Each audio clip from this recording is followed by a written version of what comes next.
എല്ലാവർക്കും good morning. രാവിലെ എല്ലാവരും എണീറ്റ് അടുക്കളയായിട്ടുള്ള അംഗത്തിലായിരിക്കും അല്ലേ? അപ്പം നമ്മളും തുടങ്ങി അംഗം. അപ്പോൾ കട്ടനൊക്കെ കുടിച്ചിട്ട് ആട്ടേന്ന് വിചാരിച്ച്. നല്ല ചൂട്, പുള്ളി പോയല്ലോ. തീയൊക്കെ ഓഫ് ചെയ്തിട്ടിരുന്ന, പക്ഷേ ചൂടുണ്ടായിരുന്നു. ഒന്ന് ചെറുതായി പുള്ളി സാരമില്ല. അപ്പോൾ എൻ്റെ കറി ഇന്ന് രാവിലെ പയറ്, തക്കാളിക്ക, പച്ചമുളക് കിടന്ന് പഴുത്ത് പോയി കേട്ടോ. അപ്പോൾ പഴുത്ത മുളക്, പച്ചമുളക് എന്ന് പറയാൻ പറ്റില്ല, ബീറ്റ്റൂട്ട്, സവാള, കിഴങ്ങ്, ക്യാരറ്റ്, ഇത്രയും സാധനങ്ങളും കുറച്ച് തേങ്ങ അരപ്പും കൂടെ കൂടി ഒരു സാധാരണ കറി. അവിയലല്ല കേട്ടോ. അവിയലാണെങ്കിൽ പിന്നെ തക്കാളിക്ക വേണം, ചേന വേണം, അങ്ങനെയുള്ള സംഭവങ്ങളൊക്കെ വേണം.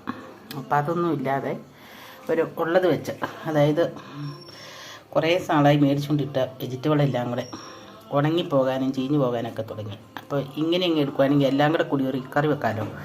അപ്പോൾ പിന്നെ നമുക്ക് രാവിലത്തെ ഒറ്റക്കറിയാവും. വേറെ തോരനും വേണ്ട, മെഴുക്കുവരട്ടിയും വേണ്ട, രണ്ടും കൂടെ ഇതിലേക്കാകും. പിന്നെ ഒരു മുട്ട പൊരിച്ചതോ ഒരു മീൻ വറുത്തതോ അല്ലെങ്കിൽ ഒരു അച്ചാറോ എന്തെങ്കിലും ഉണ്ടെങ്കിൽ മതി അത്യാവശ്യത്തിന്. അപ്പോൾ ഇതിപ്പോൾ വെച്ച് കഴിഞ്ഞാൽ ഇപ്പോഴെടുക്കും, ഉച്ചയ്ക്ക് എടുക്കും, വൈകിട്ട് എടുക്കും, 3 നേരം കൊണ്ട് തീരുവുള്ളൂ കേട്ടോ. അപ്പോൾ രാവിലെ ഇതൊന്ന് റെഡിയാക്കാൻ നോക്കാം. എൻ്റെ രാവിലത്തെ പരിപാടികളൊക്കെ ഇതാണ്. 8 മണി വരെയുള്ള പരിപാടികളേ ഉള്ളൂ. 8 മണി ആയിക്കഴിഞ്ഞാൽ ഞാൻ വിട്ടുപോകും. അപ്പോൾ അതുവരെ രാവിലെ ഇവിടെയുള്ള ഒരു അംഗമാണിത്. അപ്പോൾ നമുക്കിത് കറിയാക്കിയാലോ. തേങ്ങയൊക്കെ അരച്ചുകൊണ്ട് വരട്ടെ കേട്ടോ.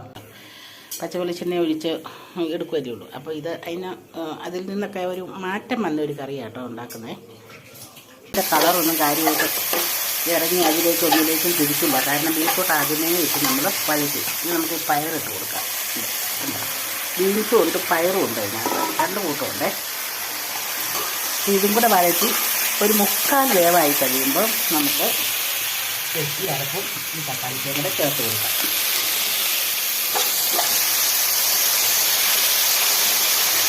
മൂടി വെക്കാം കേട്ടോ. ഒരു 2-3 മിനിറ്റിൻ്റെ വേവ് വെന്ത് കഴിഞ്ഞാൽ പിന്നെ നമുക്ക് മൂടിയെ മാറ്റി ഇളക്കിയെടുക്കണം.